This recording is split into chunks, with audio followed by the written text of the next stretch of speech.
দেখো, ক্যালকুলেশন করতে গিয়ে তোমরা যদি কোথাও দেখো যে 50 কাছাকাছি সংখ্যাগুলোর তোমার স্কোয়ার বা বর্গ বের করতে হচ্ছে, তুমি কি করবে? গুণ? একদমই না। আজকে যে ট্রিক্সটা তোমাকে আমি শেখাচ্ছি সেটা অ্যাপ্লাই করলে জাস্ট কয়েক সেকেন্ডের মধ্যে মুখে মুখে করতে পারবে। কি করবে? যখনই দেখবে 50-এর কাছাকাছি, সেটা কমও হতে পারে বেশি হতে পারে, সংখ্যা আছে, তুমি 25টাকে বেস ধরবে, মানে আমরা যা করবো এই 25 থেকে করবো। তাহলে এখন দেখো 46 সংখ্যাটা 50 থেকে কম না বেশি? 50 থেকে কম। তুমি বলবে কত কম? যে স্যার এটা 50 থেকে 4 কম। তাহলে এই 4টাকে কি করবে? 25 থেকে বিয়োগ করে দেবে। কত হয় বিয়োগফল?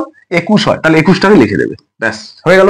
এবার যত কম তুমি লিখেছো বা বলেছো সেটাকে তুমি স্কোয়ার করো। কত কম? 4 কম। তাহলে 4 এর স্কোয়ার কত হয়? 4 4 16 হয়, লিখে দাও। এই হলো তোমার অ্যান্সার। পরেরটা দেখো 42, 50 থেকে কত কম? 8 কম। তাহলে 8কে কি করবো? 25 থেকে বাদ দেবো। 25 থেকে 8 বাদ দিলে কত হয়? 17 হয়, হয়ে গেল। এবার 8 কম বলেছি, তাহলে 8 এর স্কোয়ার করবো। 8 8 64, 64 হয়ে গেছে অ্যান্সার। পরেরটা দেখো 47, 47 50 থেকে কত কম? 3 কম। তাহলে 25 থেকে কত বাদ দেবো? 3, তাহলে কত হয়? 22 হয়। এবার যত কম তার স্কোয়ার, 3 কম 3 এর স্কোয়ার, 3 3 9। একটু মনে রাখবে, যদি এক অঙ্ক হয় সবসময় 2 অঙ্ক করতে হবে, তখন একটা জিরো নিতে হবে। তাহলে 3 3 9, 9টা এক অঙ্ক হয়, তার আগে একটা জিরো বসাবো, হয়ে গেল 22 9। যদি বুঝে গেছো, পালিয়ে যেও না, কমেন্ট করে যাও এটার সঠিক উত্তর কি হবে। ভালো লাগলে লাইক করে দিও, বন্ধুদের সঙ্গে শেয়ার করে দিও, নতুন হলে সাবস্ক্রাইব করে নিও।